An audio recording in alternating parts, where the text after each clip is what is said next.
بسم اللہ الرحمن الرحیم۔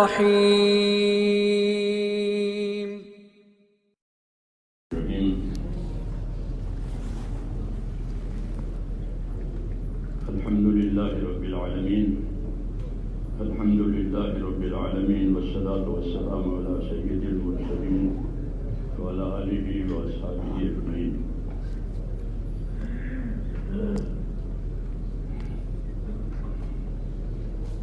بزرگوں اور بھائیوں،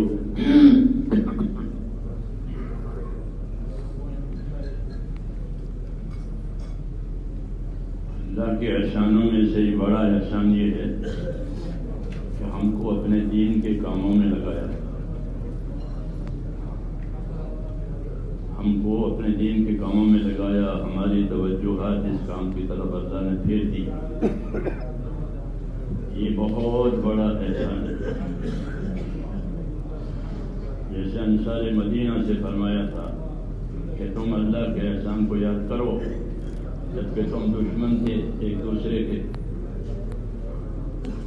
پھر تمہارے اندر اللہ پاک نے الفت اور محبت ڈال دی اور تمہیں اس غلط طریقوں سے نکال کر اسی طریقے پر اللہ نے ڈالا۔ یہ احسان اللہ تعالیٰ نے نکال کر بتایا کہ تمہیں کام میں لگایا، ورنہ تم تو دشمنیوں میں اور اتنے آگے نکل گئے تھے، دوزخ کے کنارے تک پہنچ گئے تھے۔ اللہ کی ترتیب ہے میرے دوست کہ اپنے بندوں کو نکال کر گمراہیوں میں سے، اپنی خواہشوں میں سے اللہ کے حکموں کی طرف اور آخرت کے بنانے کی طرف متوجہ کرتے ہیں۔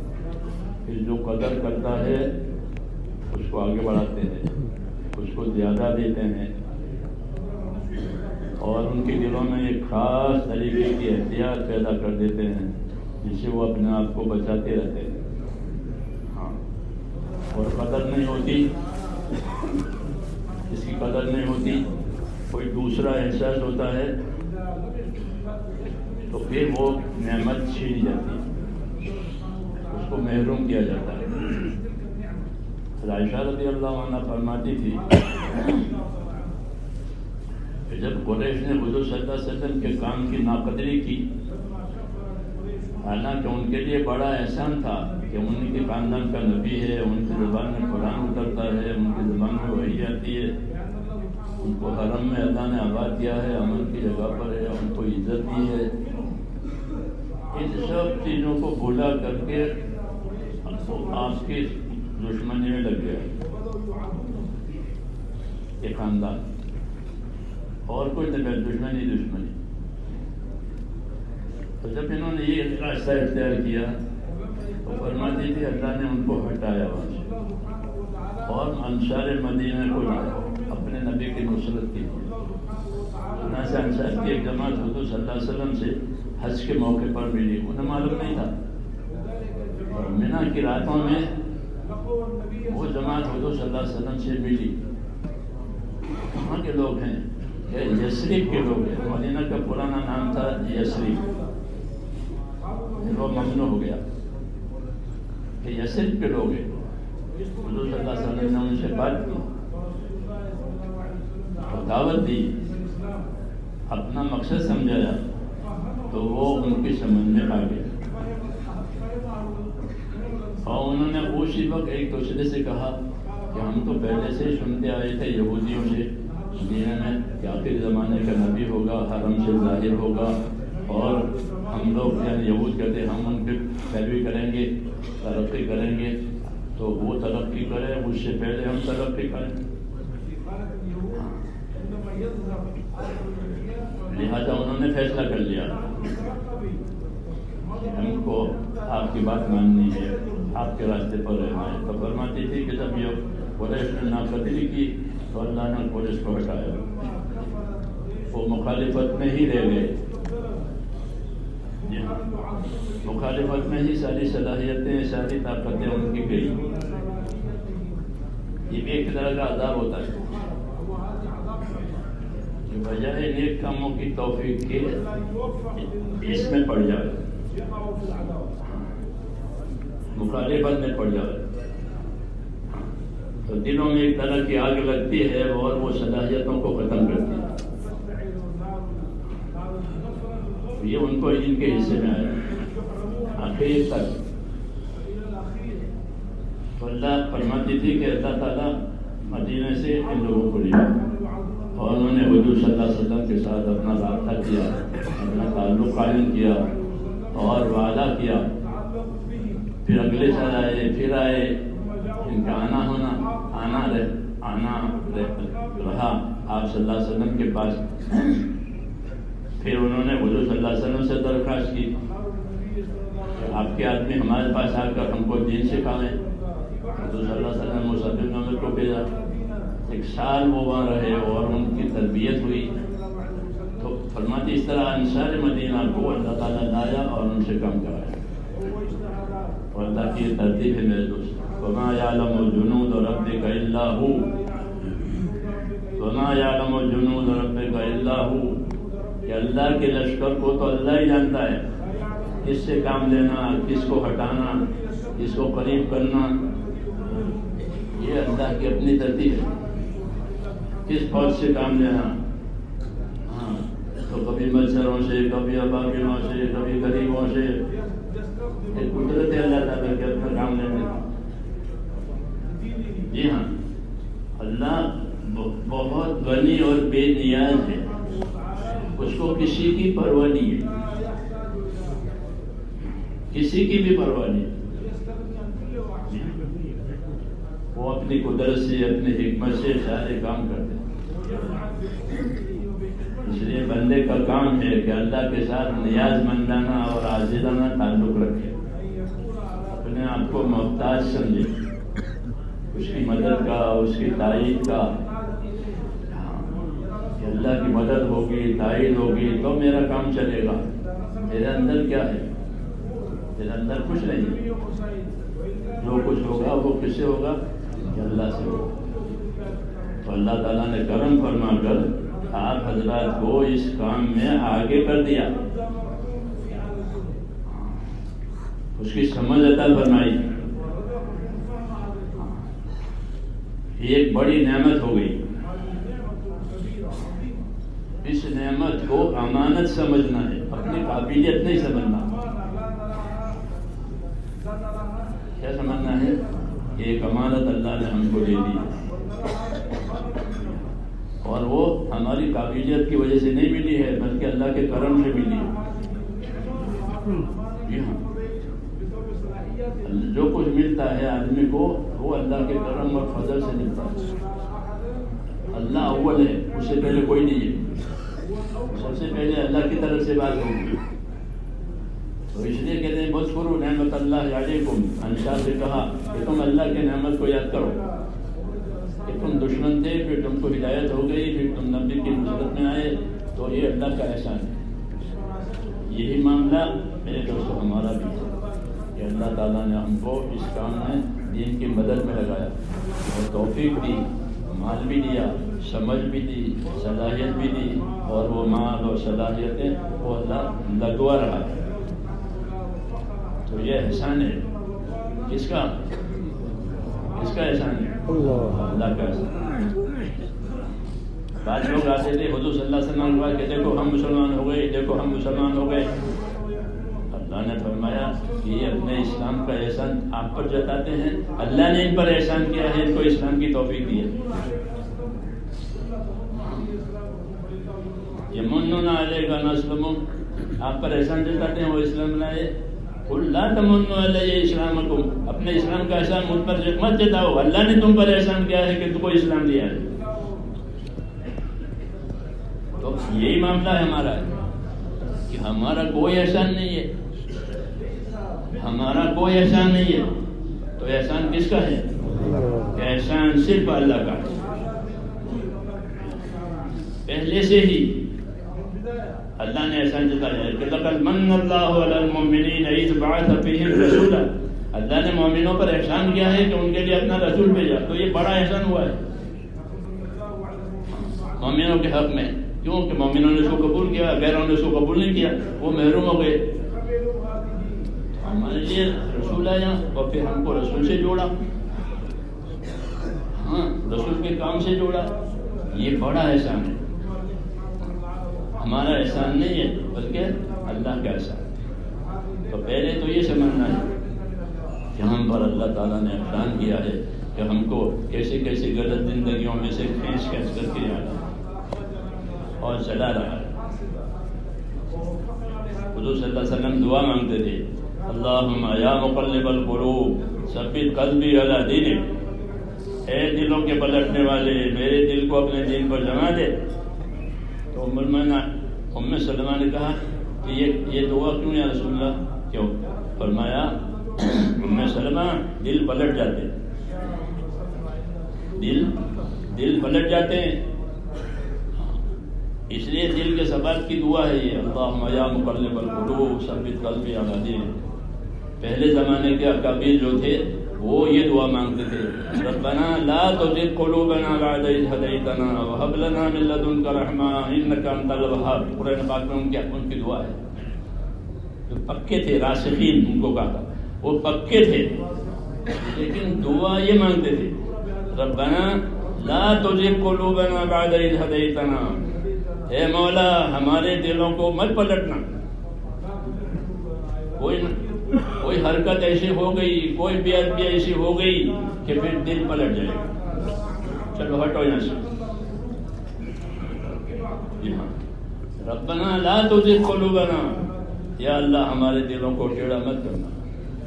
ہدایت کے بعد وہب لنا من لدنک رحمہ، اور اپنی طرف سے ہم کو رحمت عطا کرنا. یا رحمت سے مراد استقامت ہے کہ ہم کو استقامت عطا کرنا، ہم کو ثبات قدمی عطا کرنا، ہم حق ادا کرنے والے بنانا. استقامت و ثبات قدمی کا مطلب یہ ہے کہ ہم حق ادا کرنے والے بنیں. اپنا حق مانگنا یہ دنیا ہے، اپنا حق مانگنا یہ دنیا ہے، حق ادا کرنا یہ آخرت ہے. جی ہاں، اپنا حق نہیں مانگا جاتا، اپنا حق نہیں مانگا جاتا، وہ اللہ دیں گے. انصار مدینہ سے فرمایا تھا رسول صلی اللہ علیہ وسلم نے، ایک زمانہ آئے گا کہ ابھی تو تم لوگوں کی خدمت کرتے ہو، ایثار سے کام لیتے ہو، اپنا سب کچھ دیتے ہو. ایک زمانہ آئے گا کہ لوگ تم کو پیچھے کریں گے، تمہارا خیال نہیں کریں گے، تو تم کیا کرو گے؟ تو فرمایا صبر کرنا، صبر کرنا. یہ نہیں سمجھنا کہ ہم اتنے پرانے تھے اور ہم کو ہماری کوئی قدر نہیں. یہ نہیں، صبر کرنا، صبر کرنا. اور تمہارا بدلہ میں اللہ تعالیٰ سے محشر میں دلوا دوں گا. تو آخرت کی طرف متوجہ کیا. یہاں کوئی شیطان نہیں کرنی ہے، اپنا بدلہ آخرت میں لے لینا، لوگ تمہاری قدر نہیں کریں گے. ایسا ہوتا ہے. اس لیے میرے دوستو، ہم کو تو نظر دو باتوں پر کرنی ہے. ایک بات یہ کہ اللہ نے ہم کو اس نعمت سے نوازا، اس کی ابتدا اللہ نے کی ہے، کوئی مانگنے نہیں گیا تھا اللہ کے پاس، اللہ نے ہی ابتدا کی، اور ابتداً ہم کو اس کام کی طرف متوجہ کیا. اس لیے اللہ تعالیٰ کا یہ احسان ہے کہ ہم کو اس کام کی طرف متوجہ کیا. دوسری بات کہ اپنی ذمہ داریوں کو امانت داری سے ادا کرنا ہے. امانت داری سے اپنی ذمہ داریوں کو پورا کرنا ہے. کوئی قدر کرے کوئی قدر نہ کرے، مسئلہ اللہ سے متعلق ہے.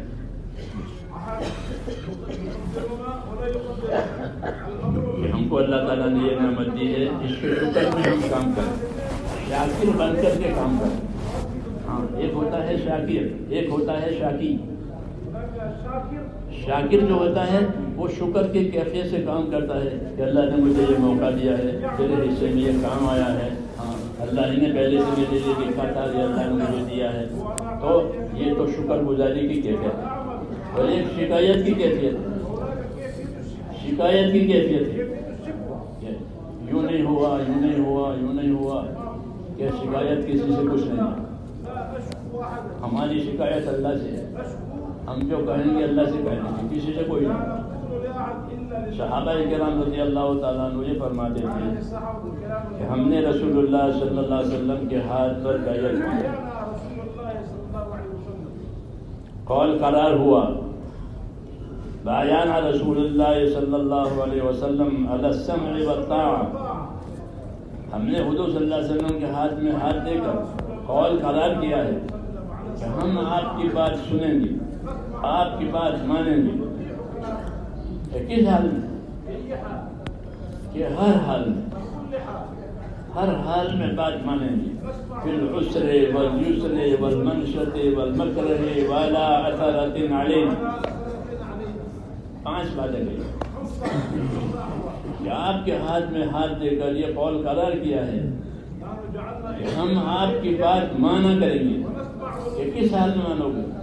کہ اللہ غریب بناوے گا تو غریبی میں مانیں گے، اللہ مالدار بناوے گا تو مالداری میں مانیں گے، جی چاہے گا تو مانیں گے، جی نہیں چاہے گا تو مانیں گے۔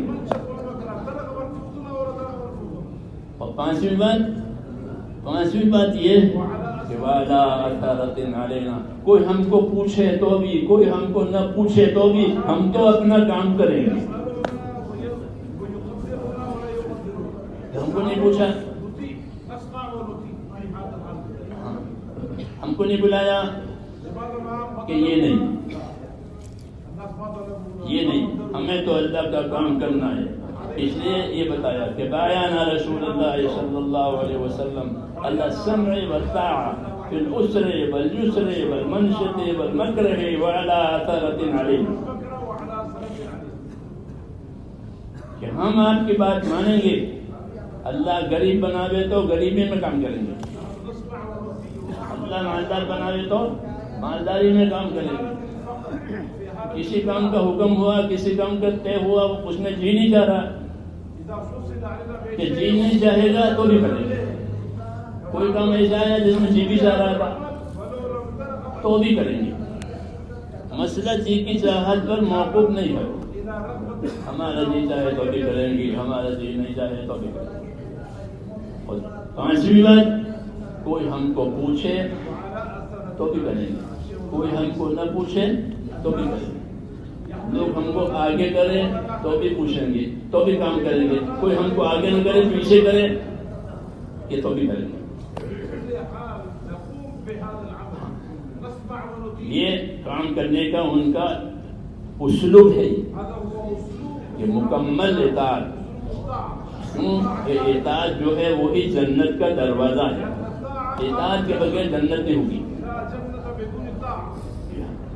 اس لیے انہوں نے اطاعت کی ساری شکلیں بتائی، غریبی، مالداری، جی چاہے جی نہ چاہے، اس کا کوئی مسئلہ نہیں ہے، کوئی ہم کو پوچھے کوئی ہم کو نہ پوچھے، کوئی ہم کو آگے بٹھاوے کوئی ہم کو پیچھے بٹھاوے، مسئلہ یہ نہیں ہے، ہم کو تو یا رسول اللہ آپ کی اطاعت کرنی ہے، اس کو کہتے ہیں اطاعت کامل، اور یہی اصل ہے، مذہب میں اطاعت اصل ہے، نام اصل نہیں ہے، فلانا ہے فلانا ہے نہیں، مذہب میں اطاعت اصل ہے۔ کس دلیل سے؟ اس دلیل سے وما ارسلنا من رسول الا لیطاع باذن اللہ، جب کبھی ہم نے کوئی رسول بھیجا ہے صرف اسی وجہ سے بھیجا ہے کہ لوگ ہمارے کہنے کی وجہ سے اس رسول کی اطاعت کریں، یہ رسول اللہ کی بات لایا ہے، اس لیے ہم اس رسول کی بات مانیں گے۔ مشرکین کہتے ہیں یہ تو ایک آدمی ہے، ایک آدمی ہے ہمارے جیسا، یہ کیسے رسول ہو گیا؟ اللہ نے ان کو رسول بنایا تو ہم اس کی بات مانیں، یہ اصل ہے میرے۔ تو میں نے کہا کہ اللہ ہمیں توفیق عطا فرماوے، مذہب کی روح جو ہے وہ اطاعت ہے، نبیوں کی بعثت اطاعت قائم کرانے کے لیے ہوئی،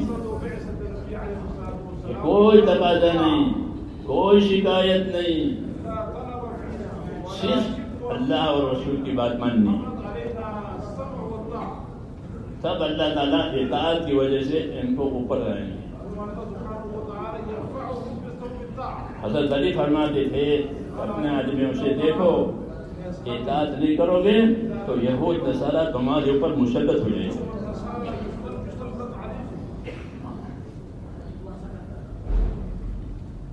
اس لیے مذہب کی روح ہی کہ باقی ساری رگیں ختم کٹ جائیں.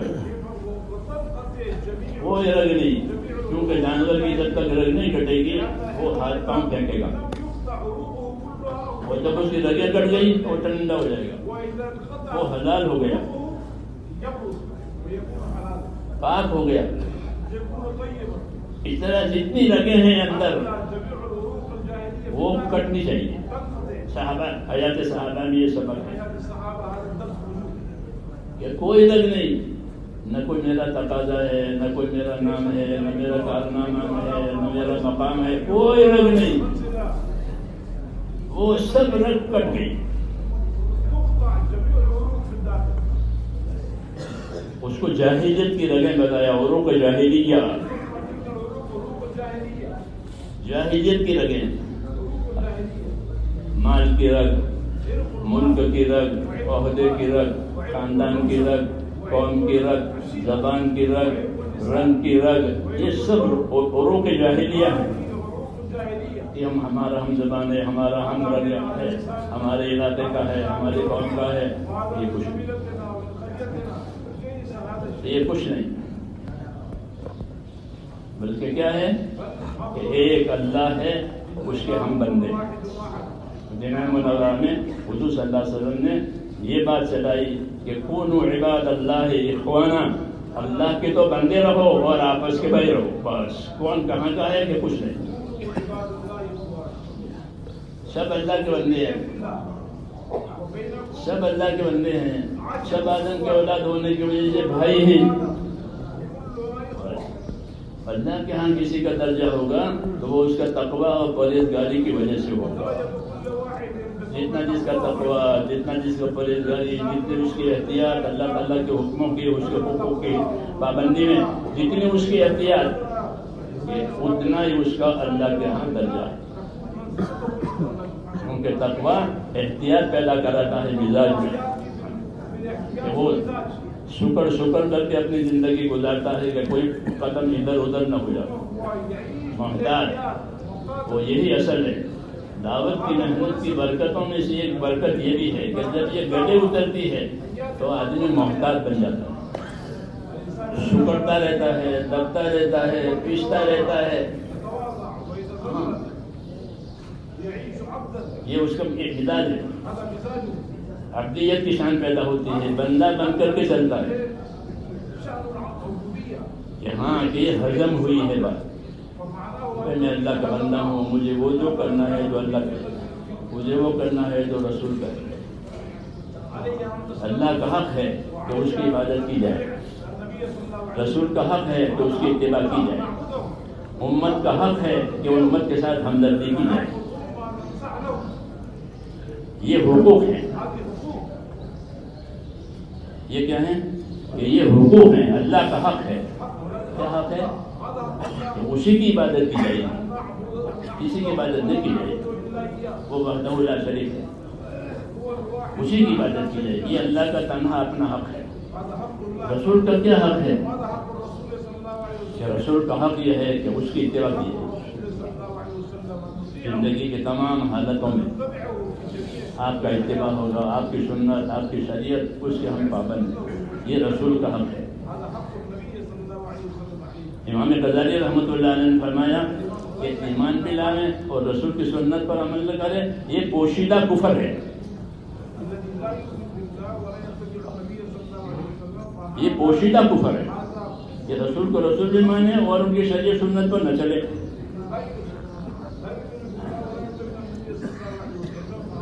رسول کا حق ہے یہ کہ اس کی اتباع کی جائے. اتباع کے لیے اور کوئی نہیں ہے. فرماتے تھے اگر موسیٰ بھی میری موجودگی میں آ جائیں اور کوئی کا اتباع کرو گے تو کامیاب نہیں بنو گے. موسیٰ علیہ السلام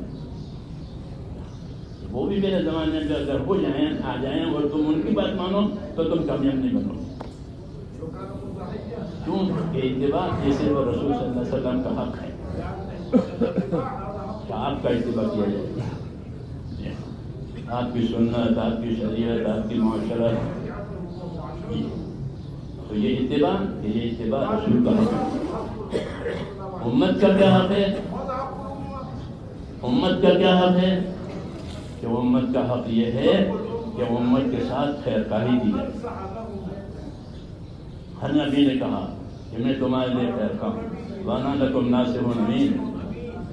حود علیہ السلام نے کہا وانا لکم ناصح امین، میں تمہارا ایک خیر خواہ ہوں اور امانت دار خیر خواہ ہوں. تمہاری خیر خواہی میں کوئی غلط کی بنیاد پر نہیں ہے، میں تمہارا خیر خواہ ہوں. نبیوں کی دعوت قرآن شریف میں آپ دیکھو گے کوئی نہیں کہ میں تمہارا خیر خواہ ہوں. صالح علیہ السلام کہتے تھے کہ نصحت لکم ولکن لا تحبون الناصحین، میں نے تو خیر خواہیاں کی ہیں لیکن تم خیر خواہوں کوئی پسند نہیں کرتے، اس کا کیا علاج ہے؟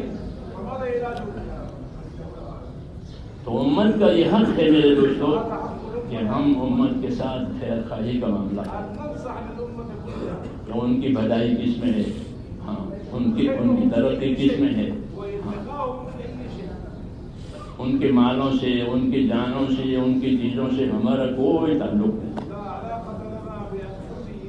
غریب ہو تو بھی اس کا ہمدردی، مالدار ہو تو بھی اس کا ہمدردی. جو جس حال میں ہے امتی، کہ امتی کا حق ہی یہی ہے کہ اس کی خیر خواہی کی جائے. اور اس کی خیر خواہی کی دو شکلیں. ایک خیر خواہی شکل یہ ہے کہ بھائی وہ حاجت مند ہے تو اس کی حاجت پوری کی، لیکن بڑی خیر خواہی یہ ہے کہ اس کو دین ملے ہمارے ذریعے سے. ورنہ جیسا یہی ہمارے کہ بھائی غریبوں کی مدد کرنا، بھوکے کو کھلانا اور ننگے کو پہنانا یہ بے شک نیکی ہے، لیکن بڑی نیکی یہ ہے کہ اس کی زندگی کا جو مقصد ہے وہ اس کو حاصل ہو جائے. ہاں روٹی کپڑا تو اس کی ضرورت ہے اور دین اس کی زندگی کا مقصد ہے، وہ اس کو مل جائے. یہ اصلی ہمدردی ہے، ہمارے ذریعے سے اس کو دین ملے. یہ بڑی خیر خواہی، اور یہ خیر خواہی ہر حال میں کی جائے گی، سب سے کی جائے گی. محمد صلی اللہ علیہ وسلم نے تمام رگیں ختم کر دی کہ کوئی رگ نہیں یہ میری قوم کا ہے، یہ میری خاندان کا ہے، یہ اس کا ہے، اس کا ہے. کیونکہ یہ باطل کی رگ ہے. ایک ہی رگ ہے، وہ کیا ہے کہ اللہ کا بندہ ہے. بس اللہ کے بندے، اللہ کے بندہ ہونے کی وجہ سے اللہ تعالیٰ نے جو دیا ہے دین وہ لوگوں کو دینا ہے، اور جن کے پاس دین ہے ان سے دین سیکھنا ہے. اوپر والوں سے سیکھنا، نیچے والوں کو سکھانا. یہ نبوت کی تعلیم ہے کہ اپنے سے اوپر والوں سے سیکھو. یمن والوں سے کہا کہ تم لوگ دیندار ہو، تمہارے آس پاس کے لوگ جاہل ہیں، تم ان کو دین سکھاؤ. تو اوپر والوں سے دین لینا، نیچے والوں کو دین دینا، یہ اصل خیر خواہی اپنی بھی اور امت. دین کی بنیاد میرے دوستوں خیر خواہی پر ہے، اس لیے دین کے ساتھ بھی خیر خواہی کرنی ہے، امت کے ساتھ بھی خیر خواہی کرنی ہے. دین کے ساتھ خیر خواہی کیا؟ دین کے ساتھ خیر خواہی یہ ہے کہ مجھ سے کوئی ایسی حرکت نہ ہو جائے کہ دین کا نقصان ہو. انہوں نے سعید خان صاحب یہ سمجھا رہے کہ مجھ سے کوئی حرکت ایسی نہ ہو جائے کہ جس سے دین کا نقصان ہو. اس میں احتیاط کریں، میری وجہ سے دین کا کوئی نقصان نہ ہو. یہ دین کی خیر خواہی ہے. اور امت کی خیر خواہی یہ ہے کہ امت کی ہر حال میں خیر خواہی کی جائے. جو صحیح طریقہ زندگی کا اللہ نے ہم کو دیا ہے اس پر پوری امت آ جائے. انبیاء کرام نے اپنے کاموں کو صبر سے کیا ہے. جتنا بڑا نبی اتنا بڑا صبر. جی ہاں، اور کوئی مواد نہیں، کوئی میٹیریل نہیں، بلکہ انہوں نے اپنے کام کو کیسے کیا؟ صبر سے کیا. جتنا بڑا نبی اتنا بڑا صبر. رسول صلی اللہ علیہ وسلم کو سارے نبیوں کی تاریخ بتا کر یہ فرمایا فاصبر کما صبر اولو العزم من الرسل. اے نبی آپ ایسا صبر کریں جیسے وہ بڑے بڑے نبی صبر کرتے تھے میں سے ہوئے. بڑے نبیوں میں نوح علیہ السلام ہوئے, ابراہیم علیہ السلام ہوئے, عیسیٰ علیہ السلام ہوئے, موسیٰ علیہ السلام ہوئے. یہ 4 جو ہیں اور حضور صلی اللہ علیہ وسلم, یہ اولو العزم نبی کہتے ہیں, 5 بڑے بڑے نبی. ان کی بڑے بڑے صبر ہیں. نوح علیہ السلام نے 950 سال کام کیا اور سارا سال روزہ رکھتے تھے. نوح علیہ السلام سارا سال روزہ رکھتے تھے. تو ان کی محنت, ان کی عبادت کتنے بڑے صبر پر ہے. سارا سال روزہ رکھتے تھے, وہ کام کرتے تھے دعوت کا. وہ لوگ ان کو مارتے تھے. صبر کہ صبر کی بنیاد پر کام. حق کو صبر سے طاقت ملتی ہے, باطل کو اغراض سے طاقت ملتی ہے. صبر کرنے والے کی کوئی غرض نہیں. صبر کیا ہے؟ صبر کوئی نقصان کے مقابلے میں صبر ہوتا ہے, مصیبت کے مقابلے میں صبر ہوتا ہے, خواہشات کے مقابلے میں بھی صبر ہوتا ہے. خواہش پوری نہیں کی صبر کیا. روزے کا صبر ہے کہ وہ خواہش کا صبر ہے؟ روزے کا کون سا صبر ہے؟ روزے کا صبر خواہش کا صبر. یہ اللہ کو سب زیادہ پسند. دل میں خواہش ہوئی لیکن صبر کیا نہیں. اس لیے نبیوں کو اللہ تعالیٰ نے صبر کے ساتھ چلایا. شکایتیں ان کے پاس نہیں ہے, شکایتیں ان کے پاس نہیں, صبر ہے. شکایت نہیں, صبر.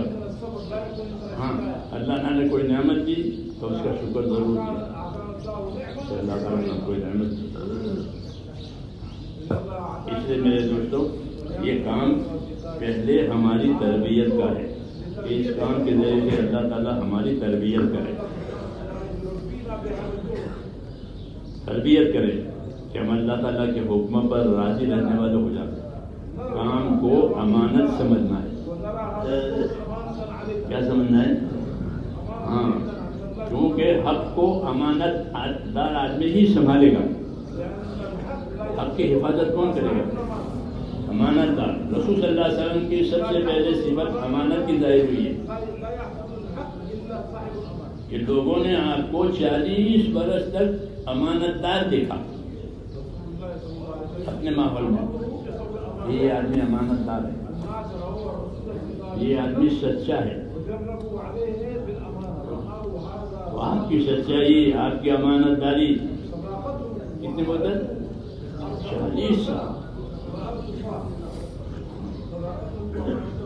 اس لیے کسی کے سمجھ میں یہ بات نہیں آتی تھی کہ یہ بات گھڑ کا ہے کہ نہیں. بات کیسے گھڑے گا؟ ہم لوگ 40 سال سے جانتے ہیں. تو حضور نے خود بھی فرمایا میں تمہارے اندر 40 سال رہا ہوں. وقت لبثت فیکم عمرا من قبلہ فلا تعقلون. میں نے تو تمہارے درمیان ایک عمر گزاری ہے, تم سمجھتے نہیں ہو کہ میں باتیں بنانے والا ہوں.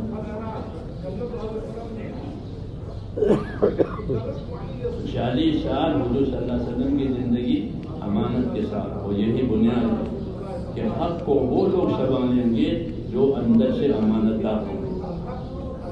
کیونکہ حق امانت ہے. امانت کو تو امانت دار ہی سنبھالے. امانت کو کون سنبھالے؟ کہ امانت کو سنبھالنے والا کہ امانت دار. تو حضور صلی اللہ علیہ وسلم کی امانت داری سب سے پہلے دائر ہوئی ہے. وہ سبق ہے ہم امت کے لیے کہ ہم اس کام کو امانت داری کے ساتھ سمجھیں گے, امانت داری کے ساتھ کریں گے, امانت داری کے ساتھ اس میں چلیں گے. اور امانت داری کا ظہور کہاں ہوگا؟ کہ اطاعت میں. امانت داری کہاں ظاہر ہوگی؟ اطاعت میں. کہ ہر حال میں بات ماننے والا ہے. کیوں کہ میری یہ تو امانت ہے, میرے باپ کا تو ہے نہیں, اس لیے مجھے اس میں مان کر کے چلنا ہے. تو امانت اور اطاعت ان کا جوڑ ہے. جی ہاں, کہ امانت کو وہی سنبھال سکے گا جو 100% اطاعت کرنے والا ہے. صحابہ رضی اللہ تعالیٰ عنہ اپنے اطاعت میں کامل ہوئے, ہر حال میں اطاعت کی. غریب ہوئے تو, مالدار ہوئے تو, جی چاہا تو جی نہیں چاہا تو، کسی نے پوچھا تو کسی نے نہیں پوچھا تو، آگے کر دیا تو پیچھے کر دیا تو، ایسے کوئی نہیں. ہمارے سامنے تو یہ کمال ہے اس امانت کی حفاظت کرنا. یہی مزاج اصل ہے، یہی مزاج اصل ہے. اور کام کرنے میں ہمارے یہ کام کرتے کرتے ہمارا مزاج بن جائے کہ میں تو ذمہ دار ہوں اس امانت کا، اللہ مجھے پوچھے گا. ذمہ دار کا مطلب یہ کہ اللہ مجھے پوچھے گا. اس لیے یہ کام ملک اور مال اور ان طریقوں سے نہیں چلے گا. یہ تو امانت داری کے ساتھ چلے گا اور اخلاص کے ساتھ چلے گا. اخلاص کہ کچھ نہیں چاہتے سوائے آخرت کے. کیا چاہتے ہو کہ آخرت چاہتے ہو؟ ہم کام کریں گے اور اللہ ہم کو آخرت میں دے گا. اس کے سوا کچھ نہیں. انصار مدینہ نے کہا کہ یا رسول اللہ ہم آپ کی نصرت کریں گے، آپ کو مدینہ لے جا رہے ہیں، آپ کی نصرت کریں گے اور ہر طرح نصرت کریں گے، تو ہم کو کیا ملے گا؟ فرمایا جنت ملے گی، دوسری کوئی بات نہیں ہے، جنت ملے گی، یہ سودا ہے. تو انہوں نے کہا یہ ہم منظور ہے. جنت لینی ہے اور کام کرنا ہے، جنت لینی ہے کام کرنا ہے. چنانچہ انہوں نے کام کیا نصرت کا. مہاجرین کو زمینیں دی، مال دیے، حضور صلی اللہ علیہ وسلم کو ساتھ دیا، آنے والوں کی مہمانی کی، آنے والوں کو گھر بھی دیے، کھانا بھی دیے، سب دیے. یہاں تک کہ وہ انصار خود فقیر ہو گئے، محتاج ہو گئے. پھر جب حالات اچھے ہو گئے تو وہ زمینیں جو دی تھی مہاجرین کو، وہ زمینیں واپس آئی کہ ہماری حالت اچھی ہو گئی ہے، یہ آپ کی زمینیں لو، آپ کی دل واپس. اور انسان نے کہا کہ ہمارا قرار ہوا تھا کہ ہم یہ سب چیزیں لیں گے اور ہم کو جنت ملے گی، اب یہ چیزیں تو واپس آئی، تو وہ جنت ہوگی، وہ بھی واپس ہو جائے گی، وہ بھی واپس ہو جائے گی. یہ نہیں، وہ واپس نہیں ہوگی، یہ بھی لو اور جنت بھی لو. یہ اخلاص کی علامت ہے، یہ کہ بھائی جنت ہی لینی ہے اور کچھ نہیں لینا. تو جنت اللہ تعالیٰ اطاعت کر دیتے ہیں، اس پر دیتے ہیں اطاعت. یہ کس دلیل سے؟ اس دلیل سے کہ حضور صلی اللہ علیہ وسلم نے دعا مانگی، اللہم اقسم لنا من خشیتک ما تحول به بیننا وبین معصیک ومن الیقین ما تهون به علینا مصائب الدنیا ومن الطاعت ما تبلغنا به جنتک. اے اللہ مجھے اپنا خوف اتنا دے کہ وہ مجھے تیرے نافرمانی تک جانے نہ دے. دعا مانگی مجھے اپنا خوف دے. کتنا خوف؟ کیونکہ بہت خوف ہو جائے گا تو بے ہوش ہو جائے گا، پاگل ہو جائے گا. کہ مجھے اپنا خوف اتنا دے کہ وہ مجھے تیری نافرمانی تک جانے نہ دے. مجھے اپنا یقین اتنا دے کہ میں حالات سے متاثر نہ ہو جاؤں. مجھ کو اپنی طاعت اتنی دے جو مجھے جنت میں پہنچا دے.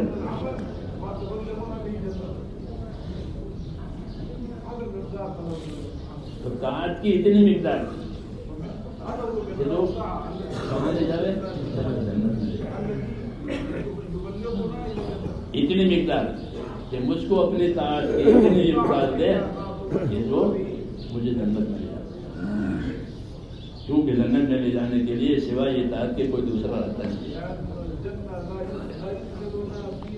جتنی اطاعت اتنی ہدایت، جتنی اطاعت اتنی ہدایت. 100% اطاعت زندگی میں ہوگی تو 100% ہدایت زندگی میں ہوگی. وَإِن تُطِيعُوهُ تَهْتَدُوا. اگر اطاعت کرو گے رسول کی تو ہدایت پاؤ گے، یہ بتایا. تو اگر 100% ہدایت ہے تو 100% اطاعت ہے تو 100% اطاعت ہی ہدایت کا دروازہ ہے، صحیح راستے کا. اطاعت نہیں ہوگا تو آدمی بھٹک جائے گا. اس لیے اطاعت کے لیے رسول اللہ صلی اللہ علیہ وسلم کو ہمارے لیے بھیجا ہے. اور ہر نبی اطاعت کے لیے ہی دنیا میں آتا ہے، کیونکہ یہی مذہب کی جان ہے،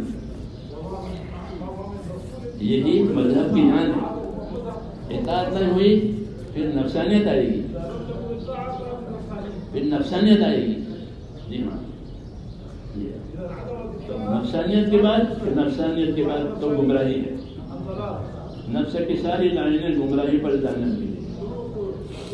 اب ایک تو اطاعت سے ملتا، اس لیے اطاعت مانگی ہے کہ اللہ مجھ کو اپنی اطاعت اتنی نصیب کر کہ وہ اطاعت مجھ کو جنت میں اتار دے.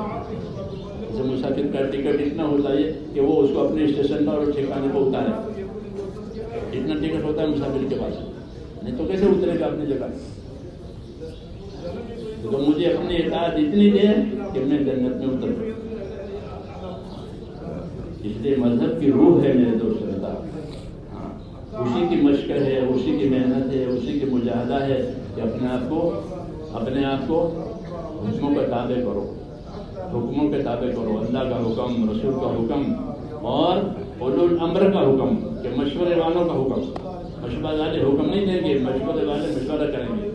کیوں کہ اس راستے سے خیر آتی ہے، مشورے کے راستے سے خیر آتی ہے.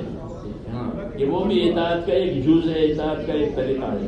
اس لیے اپنے آپ کو مشورے کے تابع کرنا یہ ایک سلامتی کا راستہ ہے، یہ سلامتی کا راستہ ہے. اس سے کام بھی سلامت رہے گا اور کام کرنے والا بھی نفس کی شرارتوں سے سلامت رہے گا. اس لیے کہ ان کو مشورے کے تابع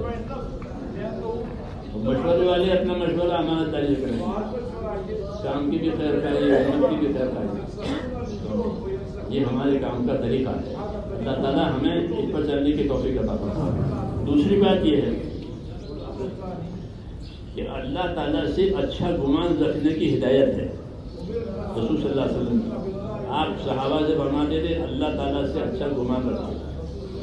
کرنے والی ذات اللہ کی ہے، کرنے والی ذات کوئی کرنے والا نہیں ہے سوائے اللہ کی.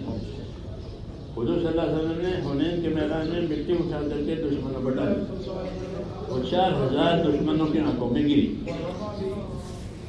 اور وہ ان کی شکست ہو گئی. اللہ نے فرمایا اے نبی وہ مٹی جو ڈالی ہے آپ نے نہیں ڈالی، ہم نے ڈالی ہے. پھر صحابہ سے کہا کہ تم نے ان کو نہیں قتل کیا ہے، ہم نے قتل کیا ہے. تم کون ہوتے؟ تو نبی پر بھی نفی آئی، صحابہ پر بھی نفی آئی. تم نے نہیں کیا، ہم نے کیا. وما رميت إذ رميت ولكن الله رمى فلم تقتلوهم ولكن الله قتلهم. تم نے نہیں قتل کیا دشمنوں کو، ہم نے قتل کیا. تمہاری کیا طاقت ہے؟ میرے دوستوں کام اللہ کی تائید سے ہوتا ہے. اس سے ہوتا ہے اور اللہ کی تائید کے لیے کہ اللہ کی تائید کے لیے اللہ کی کتاب، اللہ کی اطاعت ہے اور نیت کا اخلاص ہے. اخلاص کے ساتھ کوئی چیز مقصود نہیں ہے سوائے آخرت کی اور اللہ کی رضامندی کہ اللہ راضی ہو جائے، ہماری آخرت بن جائے. اس اخلاص کے ساتھ اگر بات ہوئی تو کام بنے گا، چاہے دیر ہو جائے سویر ہو جائے لیکن کام بنے گا. اور ان کے ذریعے سے اللہ تعالیٰ دوسروں کو ہدایت دیں گے. المخلصون ہم مصابیح الہدیٰ، کہ جو مخلصین ہیں، اخلاص والے ہیں، وہی ہدایت کا چراغ ہے. کہ ان کے ذریعے سے ہدایت ملے گی، مخلصین کے ذریعے سے. اغراض والوں کے ذریعے سے فساد ہوگا. ایک مخلصین ہوتے ہیں ان کو کوئی غلط نہیں ہے، اللہ آخرت. ایک اغراض والے ہوتے ہیں کہ اغراض والے ہوئے تو پھر ان کے ذریعے سے حق نہیں پھیل سکتا، فساد ہے. دو یاد ہے. اس لیے اس کام میں اللہ تعالیٰ کو راضی کرنا ہے، اپنے آخرت کو بنانا ہے اور کچھ اور اللہ سے اچھا گمان رکھنا ہے. کیا کرنا ہے؟ اللہ سے اچھا گمان رکھنا، آپس میں اچھا گمان رکھنا. اس کام میں مولانا الیاس صاحب رحمۃ اللہ علیہ فرماتے تھے کہ ہمارا کام تو ایک دوسرے کی خوبی دیکھنے کا نہ ہے، خوبیوں کا لین دین ہے. ہمارا کام خوبیوں کا لین دین ہے. اللہ نے امت میں بہت خوبیاں رکھی ہے، امت میں بہت خوبیاں رکھی ہے کیونکہ امت کو نبوت کے کام کے لیے باقی رکھا ہے قیامت تک اور قرآن کا وارث بنایا ہے امت کو. یہ امت اللہ کی کتاب کی وارث ہے.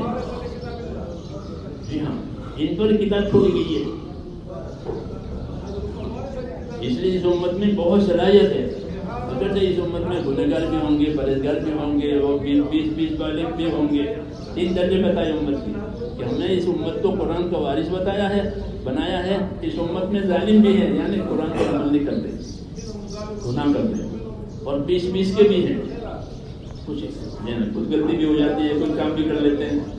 اور تیسری قسم وہ سابق بالخیرات ہے, بولنے کے کام میں آگے بڑھنے والے ہوتے ہیں. یہ 3 طبقے امت میں ہیں, اور تینوں وارث قرآن کے ہیں, اور تینوں وارث جنت کے بھی ہیں. تینوں جنت کے وارث ہیں, اور تینوں قرآن کے بھی وارث ہیں. اب اللہ جو معاملہ ہے, تو اس امت کے اندر صلاحیت ہے, اس لیے ان کو اللہ نے اپنی کتاب کا وارث بنایا. کوئی آدمی نکما نہیں ہے امت کا. جی ہاں, اس میں اللہ نے صلاحیتیں اور خوبیاں دی. تو مولانا الیاس صاحب رحمۃ اللہ علیہ فرماتے تھے کہ ایک دوسرے کی خوبی دیکھا کرو. ہمارے کام میں خوبیوں کا لین دین ہے. میوات والوں سے فرماتے تھے تمہارے اندر 2 خوبیاں ہیں. میوات والوں سے پہلے مولانا کا پڑھا, سابقہ پڑھا, فرمایا تمہارے اندر 2 خوبیاں. وہ تو خوبی کیا ہے؟ ایک سادگی, ایک جفا کشی. تمہارا 2 خوبیاں, ایک سادگی اور ایک جفا کشی. بمبئی سے کلکتہ پیدل جاتے تھے وہ, جماعت 4 مہینے کی حضرت رمضان کا روانہ کرتے تھے. یہ جماعت جائے گی دہلی سے بمبئی, جی ہاں پیدل. تو یہ لوگ چلتے تھے پٹری پر, اور ہر گاؤں میں کام کرتے تھے. جی ہاں, کیونکہ جفاکش لوگ تھے. تو تمہارے اندر 2 خوبیاں ہیں, ایک جفاکشی اور ایک سادگی. اور یہی بنیاد بنتے ہیں جفاکشی اور سادگی کی وجہ سے کام میں بڑی آمد ہے. تو خوبیاں اللہ تعالیٰ نے امت کے اندر ہے. تو کہتے ہیں اچھا گمان کر ایک دوسرے کی خوبی دیکھو. اللہ نے کسی کو نکما نہیں پیدا کیا, بیکار نہیں بنایا, اندر کچھ رکھا ہے, چاہے وہ ہم کو نظر نہ آئے. اس لیے ہمارے پاس دعوت ہے. کیا ہے دعوت؟ ہم ہر ایک کو دعوت دیں, تم بھی آؤ, تم بھی آؤ, تم بھی آؤ, تم بھی آؤ.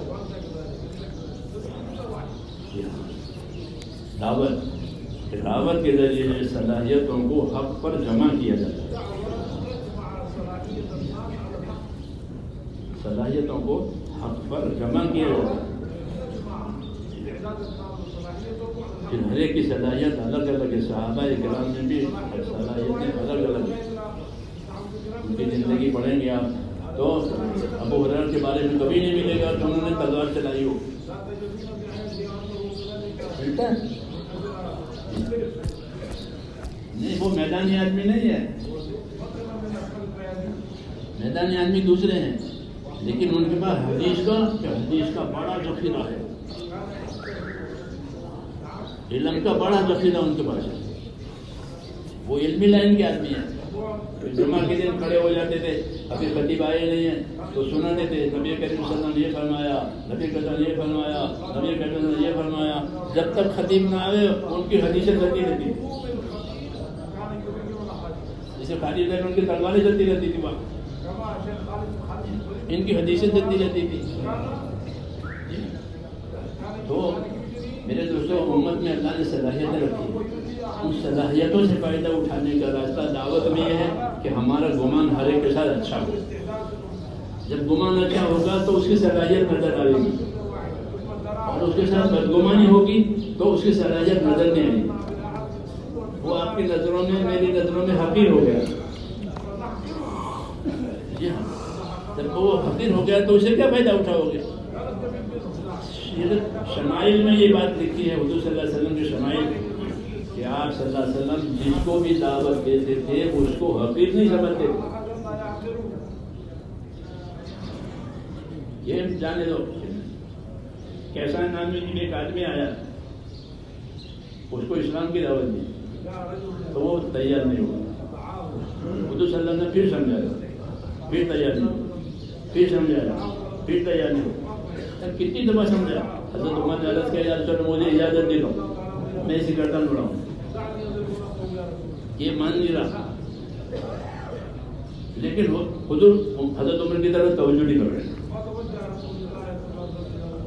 اور ان کو سمجھا لیں. اس کا نام تھا کیسان. کیسان کے معنی سمجھتا ہے اور سمجھاتے رہے عمر کی طرف توجہ نہیں، یہاں تک کہ وہ ایمان لے آئے. اور ایک میدان میں اپنی بعد میں اسے زندگی اچھی گزری، ایک میدان میں وہ شہید ہو گیا. تو حضرت عمر کہتے ہیں کہ میں سمجھا، میں نہیں سمجھا، اللہ کے رسول کی ہے کہ آپ کو سمجھائے دیں. تو دعوت میں یہ ہوتا ہے کہ لوگوں کی صلاحیتیں حق پر لگ جائیں گی. اسے کہہ دو کہ لوگوں پر محنت کرو، لوگوں پر محنت کرو. چیزوں پر محنت کرنا یہ بازار آباد کرنے کے لیے، لوگوں پر محنت کرنا دین آباد کرنے کے لیے. چیزوں پر محنت ہوگی تو بازار آباد ہو جائیں گے، نئی کوالٹی آئے گی بازاروں میں. اور لوگوں پر محنت کر رہے ہو کہ نئی شخصیتیں، نئے لوگ، جہاں نئی صلاحیتوں کے لوگ، مختلف طبقے کے لوگ دین پر آئیں گے. دعوت کے ذریعے سے صلاحیتیں دین پر لائی جاتی ہیں. یہی مقصد ہے کہ اللہ کے بندے اللہ کی طرف آ جائیں. یہ دعوت کا مقصد ہے. اس لیے کہتے ہیں کہ اپنے کام کو حسن زن سے کرو، حسن زن سے کرو. اللہ سے بھی اچھا گمان، بندوں سے اچھا گمان. حضور نے کیسان کو سمجھایا کہ مانے گا، مان گئے ہو. آپ نے اس وقت گمان نہیں بگاڑا کہ مانتا تو نہیں، چھوڑ دیتا تو مت دیتے تو قتل کر جو مان گیا اور ایک مار کے شہید ہوا. اچھا گمان رکھو لوگوں کے ساتھ، مانے تو بھی نہ مانے تو بھی. اور اللہ کے ساتھ بھی اچھا گمان کرو. کبھی مدد دیر سے آئے گی، کبھی مدد جلدی آئے گی. اللہ کے ساتھ بھی گمان بگاڑنا نہیں ہے. کبھی مدد دیر سے آتی ہے تو کیا کرے، کام چھوڑ دیں نا. گمان آئے گی، بات وعدہ ہے، حکمت کا تقاضا ہے. کبھی دیر بھی ہو جائے گی. اللہ سے اچھا گمان، بندوں کے ساتھ اچھا گمان. بندوں کے ساتھ اچھا گمان ہوگا تو ان کی خوبیاں نظر آئے گی، اور بدگمانی کی ہے تو ان کی خرابیاں نظر آئے گی. تو خود خرابی تو ہر آدمی میں، جس آدمی کا چہرہ ہے اس کے پیچھے بھی ہے. دونوں باتیں ہیں نہیں، چہرہ اور پیچھ.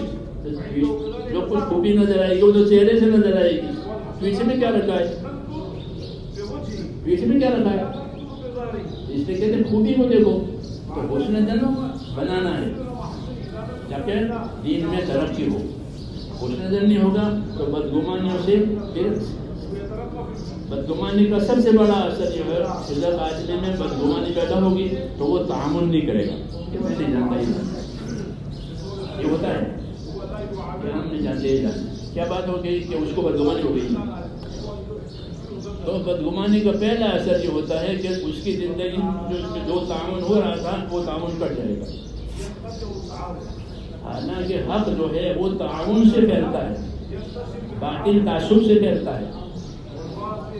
باطل کو تعصب سے طاقت ملتی ہے اور حق کو تعاون سے طاقت ملتی ہے. اس نے کہا کہ حق کا تعاون کرو، تعاون اور البر والتقوی. حق کا تعاون کرو ہر حال میں تاکہ حق کو تعاون میں طاقت ملے. حق کو طاقت ملتی ہے آپس کے تعاون سے، باطل کو طاقت ملتی ہے آپس کے تعصب سے. تعصب ہمارا نہیں ہے، منع ہے. یہ باطل کی رد ہے. ہم تو حق ہے، ہم اس کا ساتھ دیں. جب ہندوستان کی آزادی ہو رہی تھی اور ہمارے علماء آزادی میں کوشش کرتے ہندوستان انگریز کو نکالنے کے لیے، تو حضرت سبق پڑھتے مدینہ دیوبند میں حضرت فرماتے تھے ایک کتا بھی انگریز کو کاٹنے کے لیے جائے تو ہم کتے کا ساتھ دیں گے. کیوں؟ جب اس کو نکالنا ہے، وہ کتا کاٹنا گیا ہے تو ہم تو کتے کا بھی ساتھ دیں گے. یہ فرما کیوں؟ ہمارا مقصد ہے کہ یہ انگریز جانے جائے، وہ ہمارے مقصد میں مطلب کیا ہے، ہم اس کو ساتھ. کتا انگریز کو کاٹنا گیا ہے تو کتے کا جائے یہاں سے. مطلب یہ ہے کہ مقصد میں جو بھی چیز، ہم مقصد کے مددگار ہیں کوئی بھی ہو. اس لیے ساتھ لینا بھی ہے، ساتھ دینا بھی ہے. دونوں آدمی ساتھ لینا بھی ہے، کیونکہ ساتھ لے لیں گے تو کام کیسے چلے؟ کام تو اجتماعی ہے، ہمارا کام اجتماعی ہے. تو ساتھ نہیں لیں گے تو اجتماعیت کیسے آئے گی؟ ساتھ لینے سے اجتماعیت آئے گی.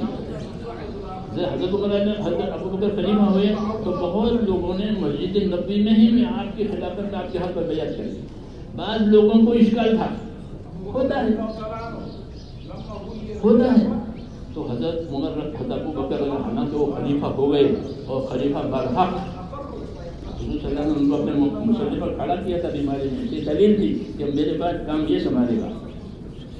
سب سے بات صحابہ سمجھ گئے تھے کہ اس سے بڑا امت میں کوئی نہیں ہے, لیکن پھر بھی بعض لوگوں کو اشکال تھا کہ وہ آپ کے ہاتھ پہ بیعت کرتے, تو حضرت ابو بکر ان کے گھر جاتے تھے کہ بھائی تو بھی بیعت کر لے, تو بھی سارے مسلمانوں کے ساتھ ہو جائے. ورنہ وہ تو حکم دے سکتے تھے کہ جو بیعت نہ کرے بغاوت کرے وہ قتل کرو. ہاں شریعت کے احکامات تھے کہ پر ان کے گھر جاتے تھے اور ان کو سمجھاتے تھے کہ بھائی تم بھی سارے مسلمانوں کے ساتھ ہو جاؤ, تم کیوں کرتے ہو, سب لوگوں نے بیعت کی مسجد, یہ اچھی بات ہے نا. دیکھو بیعت تم کرنا مسجد میں آ کے کرنا تاکہ سب لوگ تمہارے بارے میں سمجھ جائیں کہ ہاں, ورنہ لوگ تمہارے بارے میں ترجمہ نہیں کریں گے. تو تم مسجد میں میرے ہاتھ میں بیعت کرنا تاکہ کوئی تمہارے ساتھ ترجمہ نہیں کرے. اپنے ساتھیوں کو سنبھالنے کی بات. تو یہ سب چیزیں صحابہ کی سیرت میں ہیں کہ جس سے اجتماعیت پیدا ہوتی ہے اور اجتماعیت پر ہی اللہ کی مدد ہوتی ہے. اس لیے صحابہ کرام ایک دوسرے کے لیے دعا مانگتے ہیں. آیت الصحابہ مستقل یہ پاتی ہے کہ صحابہ کرام ایک دوسرے کے لیے دعا مانگتے ہیں. ہم بھی ایک دوسرے کے لیے کیا کریں, دعا مانگیں. دعا مانگنا یہ خیر خواہ ہونے کی علامت ہے. ماں باپ بچے کی دعا مانگتے ہیں کیوں کہ وہ بچے کے خیر خواہ ہیں. تو خیر خواہی کی علامت یہ ہے کہ ایک دوسرے کے لیے کام کے لیے دعا مانگی جائے کہ اللہ اس بھائی کا بھی بھلا کر دے, اس کا بھی بھلائی کر دے, اس کا بھی بھلائی کر دے, اس کی صلاحیت کو بھی حق پر لگا دے. وہ ایک دوسرے کے لیے صحابہ کرام دعا مانگتے تھے. مستقل صحابہ حیات صحابہ حضور صلی اللہ علیہ وسلم بھی دعا مانگتے تھے. حضور صلی اللہ علیہ وسلم بھی دعا مانگتے. ایک دوسرے کے لیے دعا مانگنا یہ خیر خواہی کی علامت ہے. دین کے ساتھ بھی خیر خواہی, امت کے ساتھ بھی خیر خواہی, کام کے ساتھ بھی خیر خواہی. ہاں دین خیر خواہی کرنے کا نام ہے. خیر خواہی اسی کا نام ہے. اور اللہ تعالیٰ سے دعا مانگنی ہے کہ اللہ تعالیٰ ہمارے دلوں کو دین پر جما دے. اللہ دلوں کو, ہمارے دلوں کو دین پر جما دے. کوئی حرکت ایسی نہ ہو جائے کہ اللہ تعالیٰ نکال دے. ہاں نکال دیتے ہیں. کوئی بات پسند نہیں آئی تو اس لیے کہتے ہیں اپنے بارے میں چوکنا رہیں, اپنی غلطیوں پر متنبع رہیں کہ مجھ سے کوئی خطا نہ ہو جائے. تنہائیوں میں استغفار کرنا, تنہائیوں میں اللہ تعالیٰ سے معافی مانگنا, اپنے لیے امت کے لیے یہ کام کے ترقی کا ذریعہ ہے. اپنے لیے بھی معافی مانگے. جو معافی مانگے گا اللہ اس پر پردہ ڈالے گا. جو معافی مانگے گا اللہ اس کو رسوا نہیں کرے گا, اللہ اس پر پردہ ڈالے گا اس کی غلطیوں پر. تو اپنے لیے بھی استغفار کریں اور امت کے لیے بھی استغفار کریں, اور کام کے لیے اللہ تعالیٰ سے مدد مانگیں. اللہ منصور من نصر دین محمد صلی اللہ علیہ وسلم وجعلنا منہم. خطیب دعا مانگتا ہے کہ اللہ تو ہماری کو مدد فرما, دین کی مدد فرما, جو دین کی مدد کرے اس کی مدد فرما, اور ہم کو لوگوں میں سے بنا جو دین کی مدد کرے. تو اپنے لیے بھی مدد کر, دین کے لیے بھی مدد مانگنی ہے, امت کے لیے بھی مدد مانگنی ہے کہ پوری امت کا رجوع اللہ تعالیٰ دین کی مدد کرے. اللہ تعالیٰ امت کو فتنوں میں سے نجات دے. اللہ تعالیٰ امت کو فتنوں میں سے نجات دے اور امت کو حق پر قائم فرما دے. اس لیے دعا بھی مانگنی ہے اور اس کے لیے میرے دوستوں محنت بھی کرنی ہے اور صلاحیتوں کی قدر کرنی ہے. یہ کہتے ہیں ہر ایک سے ملو, ہر طبقے سے ملو, ہر طبقے کے آدمی کو کام پر لاؤ, بتائیں اس کے اندر اللہ نے کیا کیا صلاحیت رکھی ہوگی, ایک آدمی کیا کیا کام کرنے لگا. جیسے حضور صلی اللہ علیہ وسلم انتظار کرتے تھے کہ صلاحیت والے آئیں. جب خالد بن ولید ایمان لائے خوش ہو گئے, کیونکہ اس کی صلاحیت کا انتظار تھا. اور ہماری اتنی صلاحیت والا آدمی غلط راستے پر جا رہا ہے, سمجھ میں نہیں آتا. تو کہ بھائی نہیں ہوگا, تیری صلاحیت کی تو قدر ہو رہی ہے, تو ادھر بھٹک رہا ہے. تو پھر وہ آئے کہ تمہاری صلاحیت کا انتظار, کہ تمہاری صلاحیت حق کرنا ہے. تو ایسے میرے جو اللہ تعالیٰ نے امت میں صلاحیت رکھی ہیں، کوئی بندہ حقیر نہیں ہے، سب کے اندر صلاحیتیں ہیں۔ دعوت میں یہی بات ہے کہ صلاحیتوں کی قدر کی جاتی ہے، صبر کے ساتھ یہ کام ہوگا، قدر کے ساتھ یہ کام ہوگا۔ اللہ تعالیٰ مجھے بھی نصیب فرمائے، آپ کو بھی نصیب۔